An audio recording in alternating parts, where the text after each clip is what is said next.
Eclipse and Forbidden Droplet in the main deck, and then it looks like we are going to be following that up with Ashes and Bells in the side.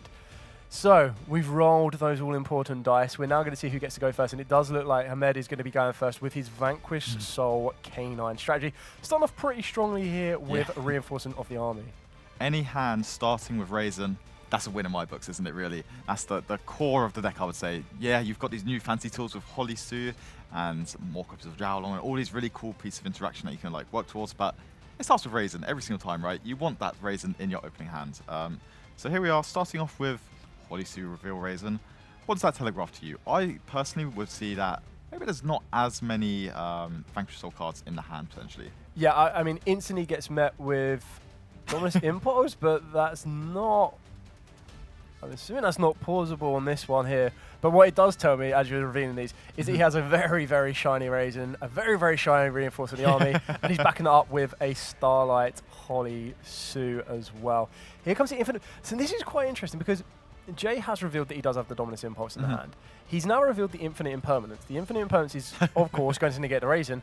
In turn, means that there will be a follow-up here. So it looks like we're going to be using Holly Sue. Do we chain the Dominus Impulse? So now, I'm curious as to how this is resolved, because I would have assumed it was, what, chain link, I'd assume I'd be chaining it, yeah. Yeah, chain link 2 Impulse, sorry, chain link 1 Raisin, chain link 2 Imperm, yeah. chain link 3 Holly Sue, but that doesn't look like that's the case here. I'm quite surprised that the Borga didn't come down on the Infinite Impermanence on the Raisin there, just because I feel like getting that additional card, it feels like really, really good value, and just being able to trade there, again, it seems quite nice. But again, I might just know something that I don't based on the rest of his hand and what attributes are located there. Was it the placement of the Imperm as to why the Holly Sue wasn't destroyed?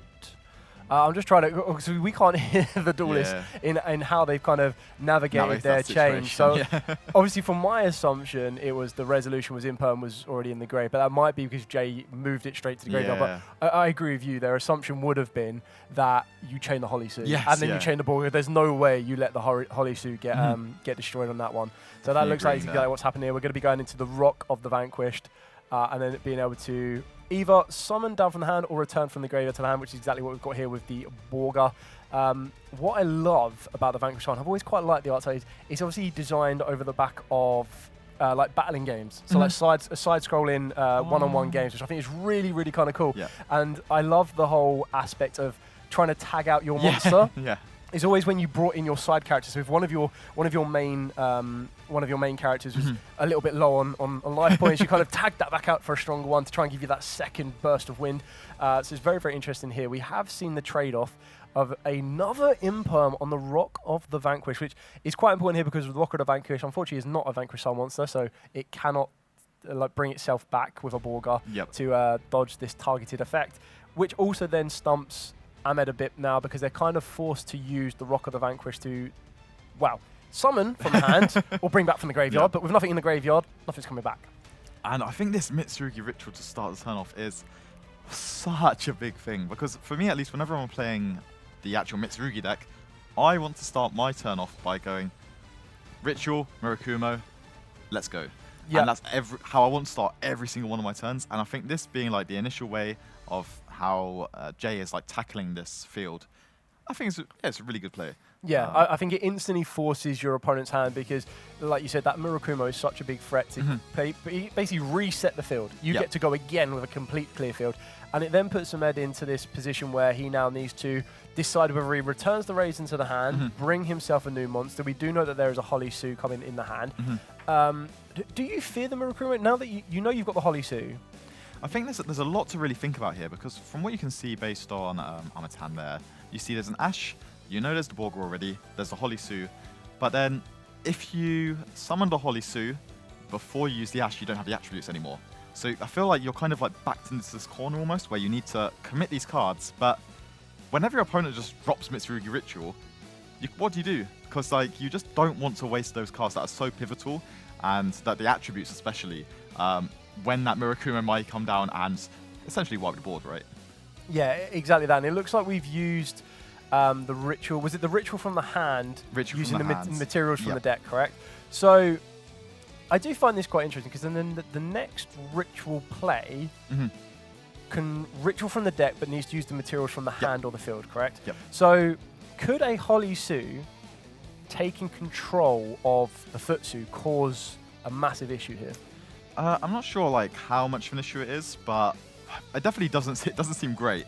But obviously there's 2 additional effects there that are going to occur, and it depends again which one was first one's Chain Link 2 there. I think you always want to have Sagi as Chain Link 1 just to get that spell into play.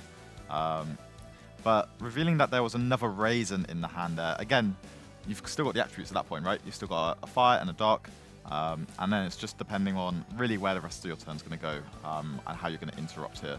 Yeah, I feel that the Holly Sue gives you... this is the really good thing about Holly Sue, is it gives you that ability, as long as you have the right attributes to reveal, to not only bring a Vanquish Soul monster from the deck to the field, but it also then gives you that capability to return that attribute you want back to the hand. It looks like we're going to be revealing that Fire and that Dark off of the back of the Holly Sue.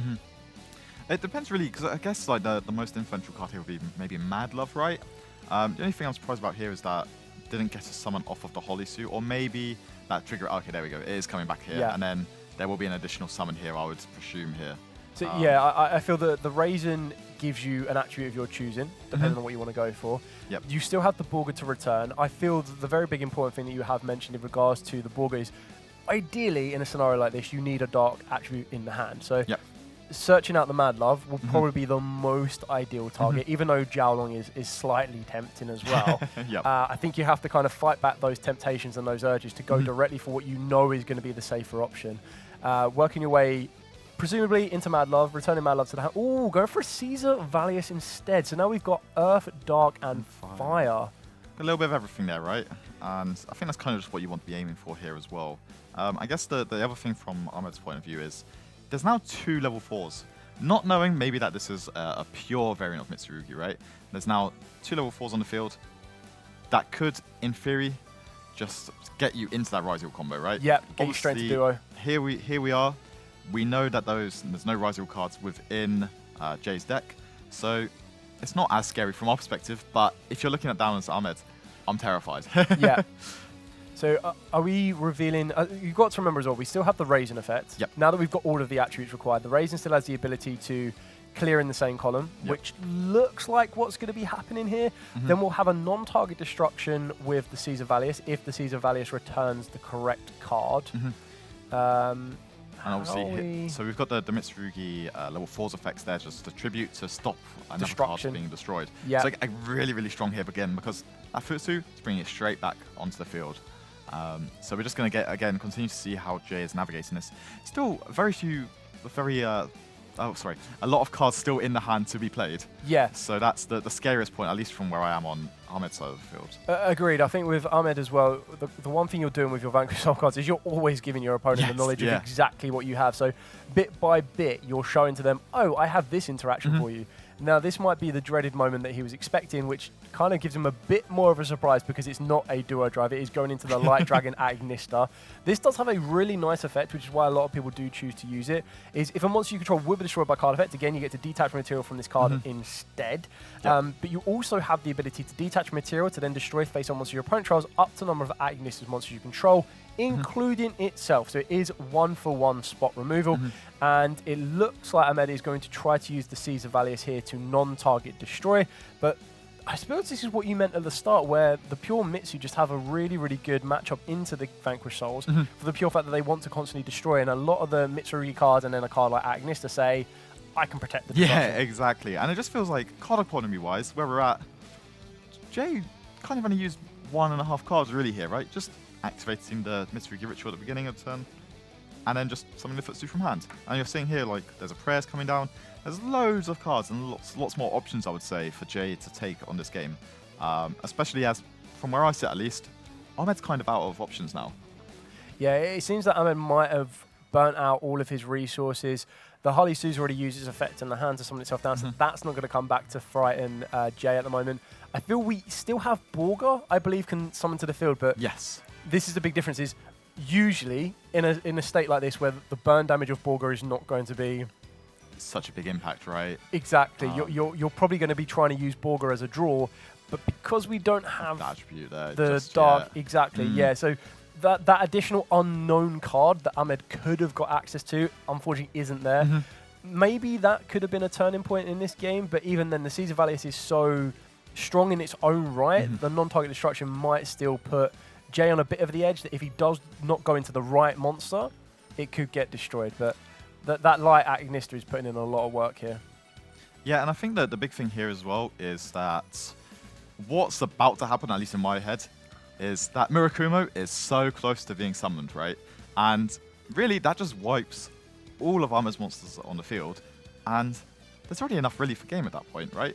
So I think maybe, as I said, maybe this is why this has got such a strong matchup into the Vanquish Soul deck, be it K9, more K9 heavy, maybe less K9 heavy, because again, it's not playing into the K9 cards specifically, but also you just get really, really good value as you're trading back and forth, back and forth. Yeah, exactly that. And I feel like the secondary effects on some of these Vanquish Soul monsters that don't get used as much as most people think. So, for example, in the Caesar Valius, you reveal an Earth and it's unaffected by your opponent's activate effects. Is nice, but being in defense mode at 1500 and even in attack position at 3000, that is where the Murakumo comes into play and says, that's not as big of an issue for me to deal with. It does look like Ahmed is trying to regain a bit of resource, so he has used the Borger to return a Raisin from the field back to the hand. Here comes the Murakumo. We're going to start seeing the chains being built here to try and clear off Ahmed's field. Borger is going to reveal for that additional damage here. I don't think we're getting much more advantage from here, really. Just a little bit of extra chip damage, right? But if Murakumo is destroying the field, you probably just activate the effect to negate and take a card from away from Ahmed as well, right? But at that point, everything's gone and it's just game. Yeah, I think for the amount of damage on this field here, unless Ahmed has any hidden tricks up his sleeve that we haven't seen, we are going to be going straight into game 2. It's exactly of fear and panic when your opponent goes draw phase, standby, main, battle phase with an empty field. That is such a terrifying thing to go through. And we have seen it multiple times as well where there has been bluff. And we're starting off with reinforcements with the army again. If you could cherry pick, I suppose the only thing that you would choose instead of reinforcing the army is directly the Raisin so that you don't fall into draw and lockbird territory. Always ask on resolution. He did put in the Black Goat that last. I believe that is Black Goat that last. Really, really excited to see that. Again, just such a strong card to be able to hard open as well, especially as long as you've drawn a good enough complementary amount of engine cards. So obviously, the Raisin, the best card you want to see every single time, right? Just as we've been talking about. Getting that Holly Suit out of the deck. And then I guess maybe just a very similar line to game 1, right? Very similar line, but maybe even better. When we're having a look at Ahmed's hand here, we know he's got the Holly Suit. I can also see that that looks like a K9 Jockle in the hand, plus the Black Goat that laughs. We're revealing a fire and an... we're revealing the Holly Suit, revealing the fire. We're going to be pushing on here. There comes the Jockle as the dark attribute required. This would then give Holly Sue the ability to summon from the deck, and you're either going to go for a level 5 or an attribute that you're missing, possibly Jiaolong or maybe even Mad Love. Yeah, and I think the one very important thing with the Mad Love is it now has the ability to gain you access to an incredible card in the Vanquish Soul start. You target a Vanquish Soul monster you control, you add a Vanquish Soul monster with a different attribute. Very important, different attribute. You don't want to be adding a Borger off the back of Mad Love when you have a Raisin sitting there saying, pick me, pick me.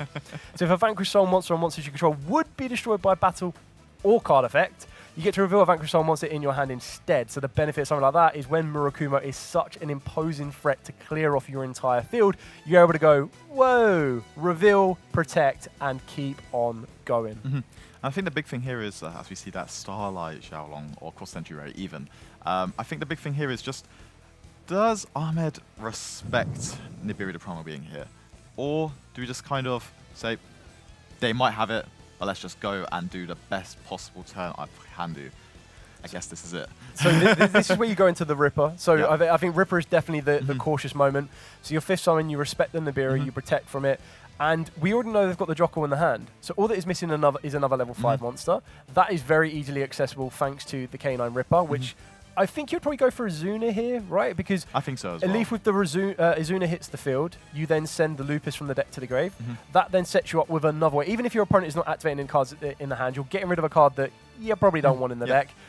Showing off that amazing Starlight Izuna as well. Ahmed is holding nothing back. He is making sure this deck is extra, extra shiny as we go. So yeah, we're just going to see Rocket the Vanquisher get summoned here.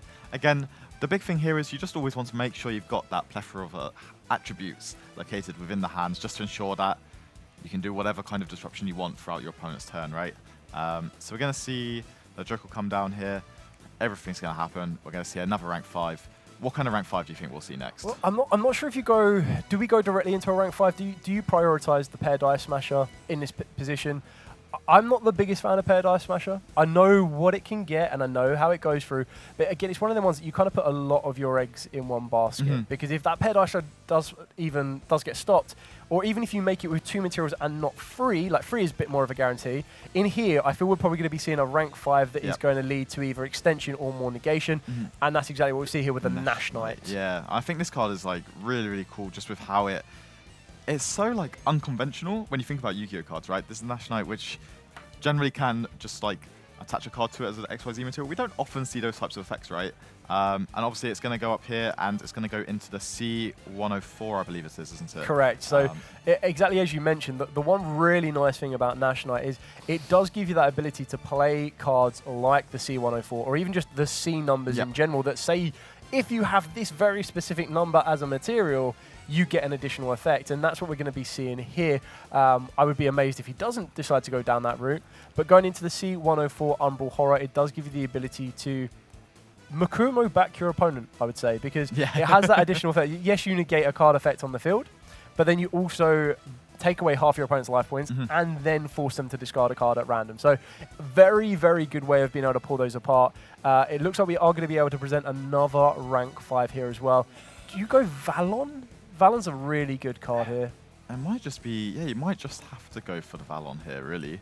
Because you're kind of almost running out of XYZs. Running out of space. Definitely running out of XZs, rank 5s. So we're going to the C104. That's quite straightforward. Playing around what I would assume is Lightning Storm right now, because I can't imagine any other reason to put your monsters in defense position like that. The rank 5 to go into one. I feel Valon is probably the best one. It's a nice ability to book him in one of your opponent's monsters. Not that it's end-all be-all for Jay because he tributes his cards and you know that doesn't make the biggest of issues. Also going for the quick play K9. I love this as well. I love the way that the K9s depict this transformation from a hound into this incredible looking werewolf. And being able to utilize a card like K9X Forced Release is going to turn a Ripper, which is nice and, but not as intimidating, into a very scary, powerful rank 9 monster. So we're going to see a new kind of addition here in the extra deck of the rank 5 Imperial Princess Kinkiri, which I think this card is like really, really niche, if that makes sense. It just summons back a level 5 monster to your side of the field, which, again, is quite safe almost, right? It just does its thing, and it's okay with it. But I really like that in some of these like more fringe strategies, or not fringe strategies, but some of these like fringe scenarios, let's say, it can just bring back Holisu. It's another layer of interruption, right? And I think most importantly for this situation, it just means that the Vanquish or start can set the Snow Devil. Or Dust Devil. And that's the biggest point of interaction here, I think. And that's one of the best cards I ever think about whenever I'm both playing the Vanquish strategy or going against it. Do they have that card? If they do, it just makes it so much more harder to crack the field. Yeah, it's going to be very, very tricky here. I feel that Jay can probably play around the C104 relatively easily. Ripper might be a little bit more. Is that a Book of Eclipse? Has he got a Book of Eclipse for turn? Oh, is there an Ash Blossom for Ahmed? That is an amazing card to start your turn off with. Whether he just drew that or had that from the turn. That's probably why he looks so cool, calm, and collected. He's like, do whatever you want, mate. I've got a Book of Eclipse ready to go.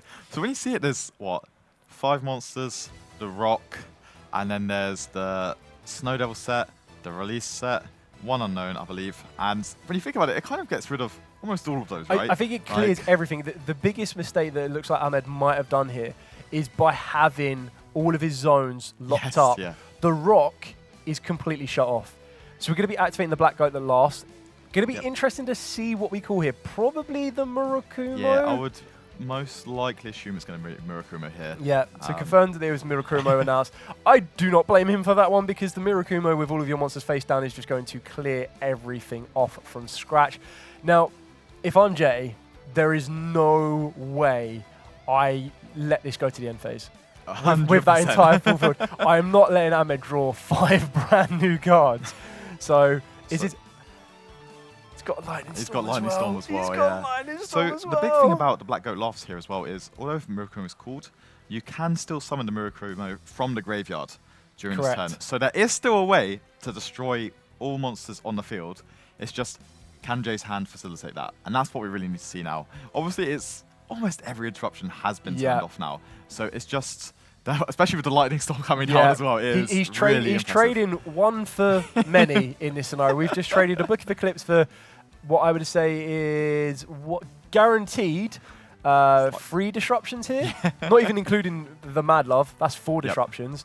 And now we're about to try and trade the Lightning Storm for 3 cards on that one. And on Retaliation or Response, we're going to activate the Snow Devil to reveal up to 1 of each, Dark, Earth and Fire. And then you apply the following effects in sequence. So we're going to reveal 1 of each attribute, correct. We're going to inflict 400 damage to our opponent, and then special on a Vanquish Soul monster from the hand. It's a you-can, luckily, otherwise, that would have been awkward. Inflict 600 damage to your opponent, and then Vanquish Soul monsters you control cannot be destroyed by card effect. And then the third one, if it needed any more, inflict 800 damage to your opponent, and then destroy all monsters on the field. So that's a very, very interesting way to clear this field off. He's had to clear off his own field. He clearly doesn't want the draw 5 from Eclipse. Oh, that is actually true, isn't it? It will destroy everything there.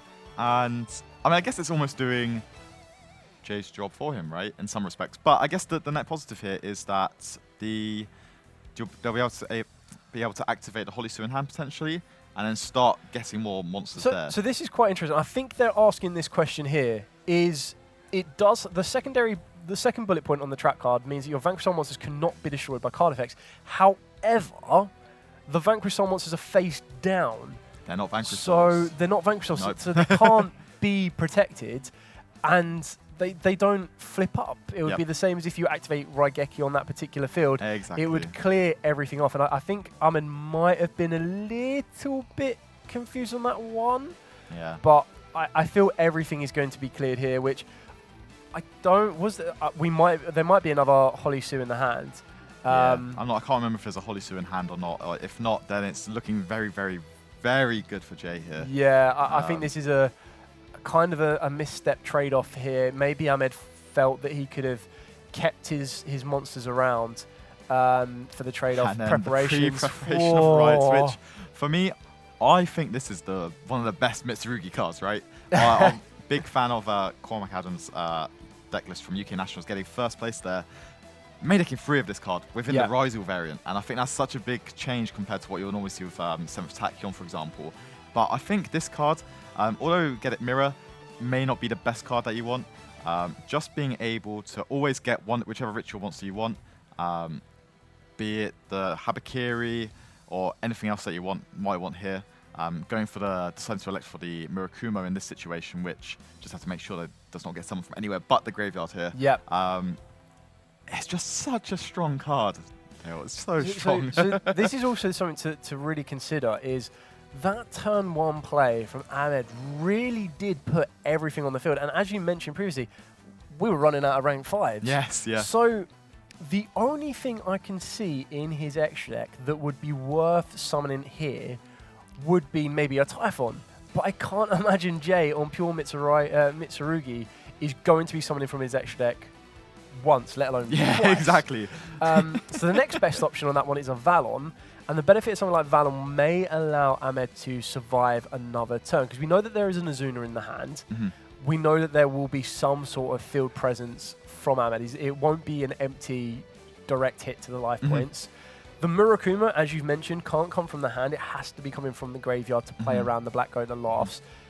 This is going to be very interesting to see how it's navigated, and remembering all of those core components, remembering that you can't summon the Murakumo from the hand, because if you attempt to do it that way, that might then deviate or completely destroy all of the other plans you were trying to do. Yeah, exactly. I think you've got it right there. And as you can see, he's just revealing some of the cards that he's searched this turn. And you can see there's the Mirror, there's the Habakiri, there's the Murakumo, and then there's the Prayers. And I think that combination, you can kind of see where Jay might be working towards in the next few actions, I would say. The Prayers, you can tribute it off. That gets the Murakumo in the graveyard. And then the Mirror contributes to summon it back. And I think that's really important here. But again, it just depends where Armand goes with that Azuna in the next couple of actions. Yeah, it's also quite important that at the moment, Azuna is not even active. Yes, yeah. And Jay still, all within his control, has the ability to decide not to even activate any of his monster effects in the hand or in the graveyard. Yep. It does look like he is activating the Murakumo effect now, so the Azuna is now back on live. I didn't know if he was going to play extra cautious and not allow that Azuna to become even a threat, but he also feels quite comfortable that he can deal with that Azuna even when it does enter the field of play. Yeah, and I think it's just like really interesting to see how the rest of this turn gets navigated, because although Jay, it feels like it's all kind of like in Jay's hands right now, and it just have to ensure there is not any, there's just no like misstep that occurs where Jay goes from winning this game to losing just because of that Azuna play. Exactly. So yeah, let's just keep seeing where it's going. So we've got Murakumo exactly where we want it. It looks like we're going to be able to bring back the Murakumo exactly how we want it. And now we're going to be using the Habakiri tribute effect in the graveyard, resolving this one as well. The field presence right now should be enough to see the game out. I definitely think so. I think it's a little bit short currently, but again, there's just a couple more actions to come. And I think they're just potentially discussing the Black Goat Laughs. But again, it also just depends really what kind of XYZs are in Jay's deck to see if there's anything that can potentially help just get the final bit. Yes, so when we're looking at some XZs here, we've got External Knight, probably not one you're going to want to go towards. I would either be leaning towards the number 60 Daguerres to give the attack stat from the revival from the graveyard. But then we also have the option of the Light Dragon Agnista, probably because it's the strongest rank 4 left in his extra deck as a standalone. So we're about to see what XZs he's going to choose to go into. I think it might be the Dugras here. I think you might be right. Just because giving so much extra attack stats to one of these monsters, again, it just makes them that bit more like terrifying, right? As we reach towards the battle phase. So he's eyeing up the Agnista. As it currently stands, Agnista sitting at, I believe, 23. Yeah, and then we've got 32 of the Murakumo.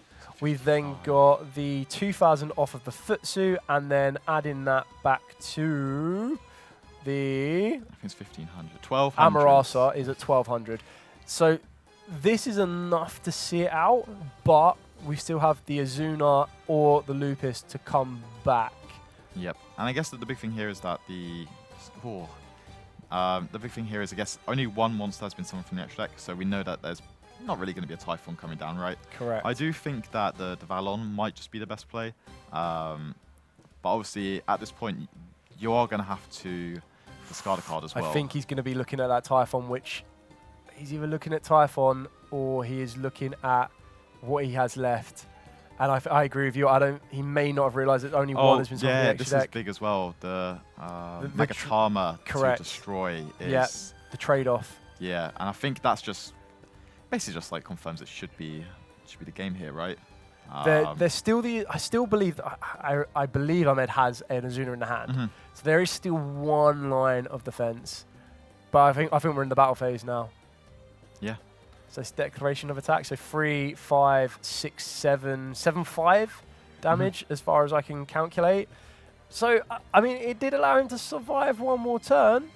But I can't imagine this is just going to be Jay's Enfield. He must have some set cast to add to this, which is going to set up the Regesies effect. Okay, yeah, I'm surprised he wouldn't maybe make a push for the link to Dynamondo here. Again, correct me if I'm wrong, he could make that here.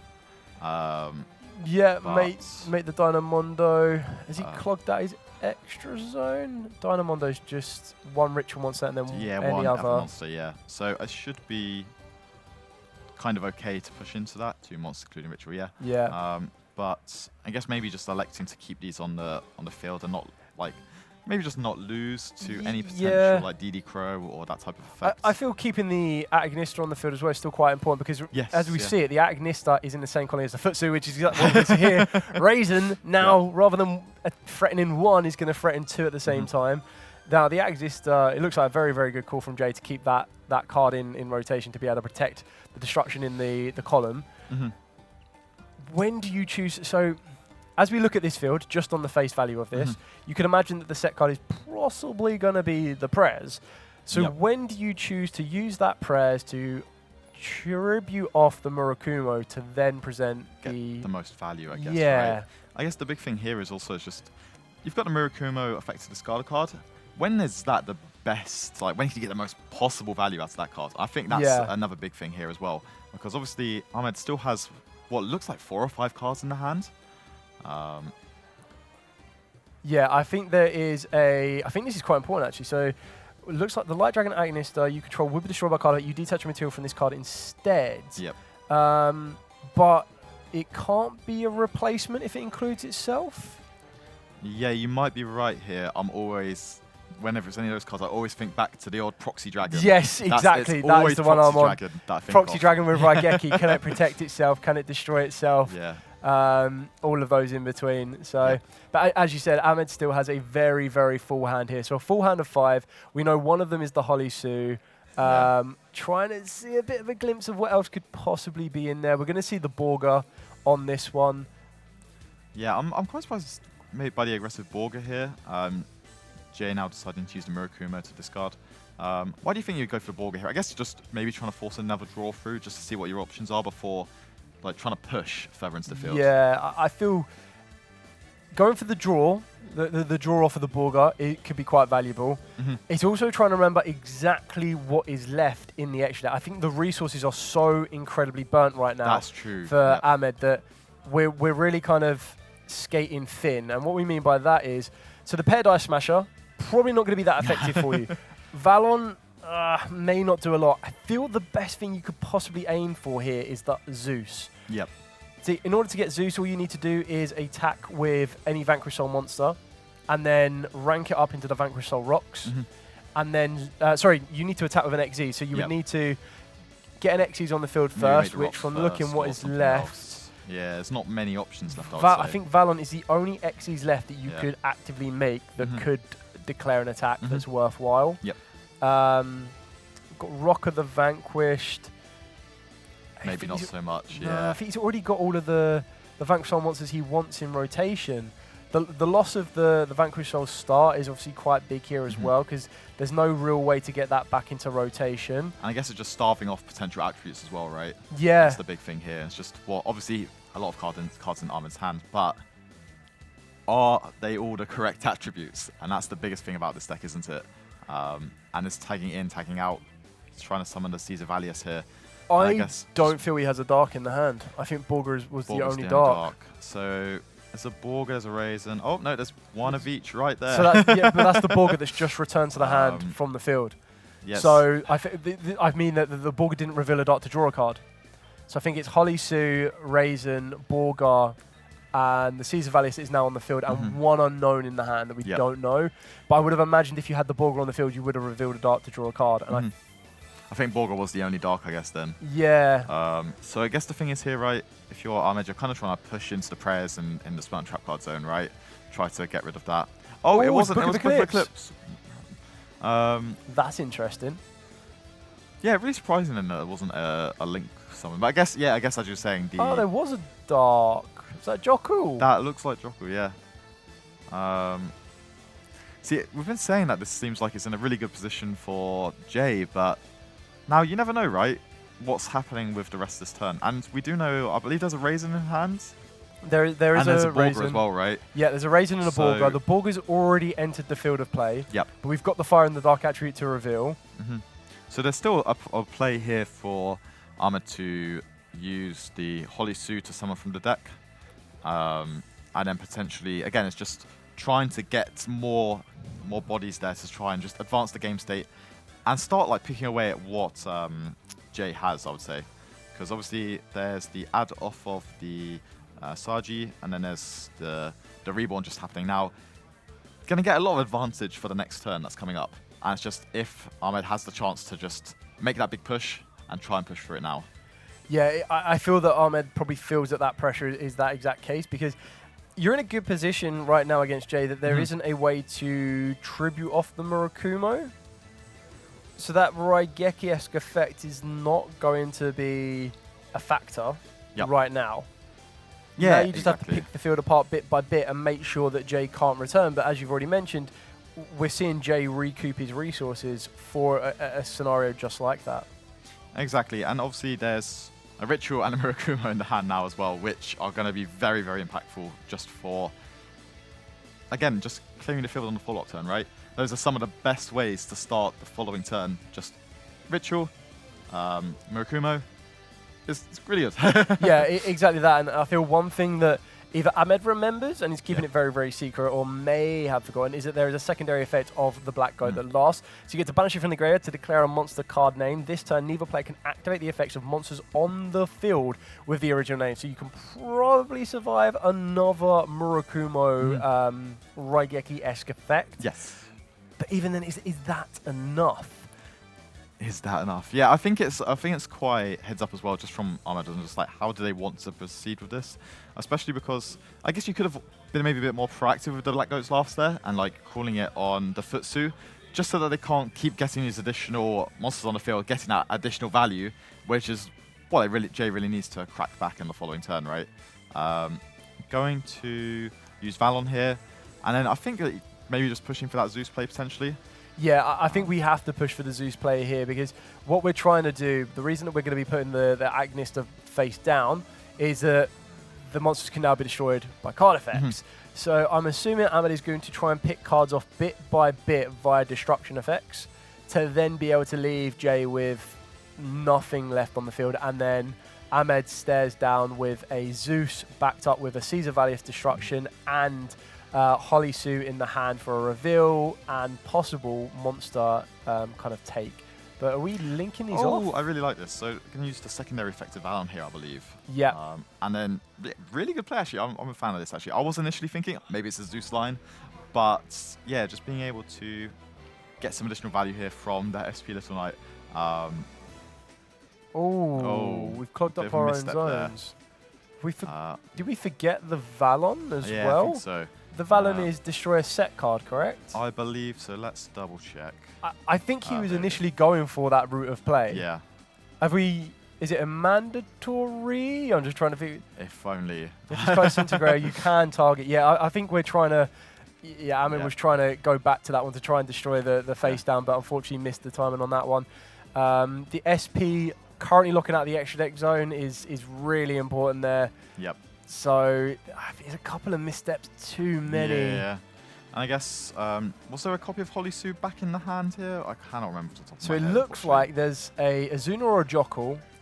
Going to start. It's an Azuna. We're destroying the Agnista, so it's Azuna, Raisin, and then would need to be an Earth. Is that a talent draw for turn as well? But when was the Caesar activated? Was the Caesar activated? I assume it will be long before then, yeah. I think it can be activated whenever, as far as I'm aware. Yeah, because it's tag out during the main phase, but destructions. This is interesting. There's only one Caesar Valius and one Borga, and 2 Jowlong. Yeah, you see that a little bit more often. I think we're very common to seeing the 3 Jowlong, right? Just because it adds that fire attribute, which you're somewhat starved of, I would say, within the deck. But it is your most key attribute for ensuring some of the most powerful effects go off. But I would say it makes a little bit of sense because it's not the best card to draw at the end of the day, is it? Same as the Caesar Valius and the Borga there. Exactly that. So we've seen Ahmed utilize the graveyard effect of Black Goat at last, assuming calling the Murakumo so that can't use its Raigeki-esque effect. We now have Borga on the field with a Dark Jockle, a Earth Caesar Valius, and an Earth Holly Sue in the hand. So we have the ability to use Borga to reveal a dart to draw a card. That will then lead Ahmed into what I assume he's trying to dig for, and maybe the fire attribute to get the maximum value out of the Holly Sue. Yep. So it looks like here what we're going to see is the Borga to burn for that additional 1,500 life points potentially, or going to get a draw here. I'm not sure if there's a Dark Attribute, or is that a Jockle in hand still?